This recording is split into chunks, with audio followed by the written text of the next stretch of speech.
ఇటుక మీద ఇటుక పెడితే ఇల్లు అవుతుంది 10 రోజుల్లో ఫ్యాన్ అది పెళ్ళైతుంది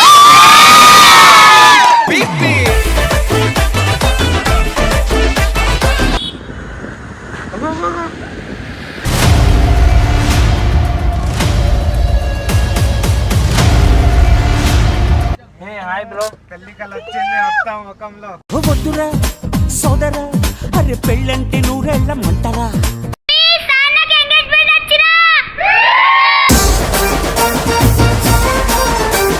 హలో గాయ్స్ వెల్కమ్ టు తొట్టి గ్యాంగ్. ఈరోజు మన సాయి ఎంగేజ్మెంట్ ఉంది. సాయి ఎంగేజ్మెంట్ ఉందని చెప్పేసి మహేష్ అన్న రెడీ కామని పొద్దున ఫోన్ చేసినాము. అసలు ఇంకా రెడీ కాలేడు. ఇగో ఆడుకో కాలేడురా కాలేడు ఇంకా నైట్ డ్రెస్ లోనే ఉన్నాడు. నిన్న రాత్రి అన్నం తింటున్నంట. మనం వెళ్ళిపోతున్నాం.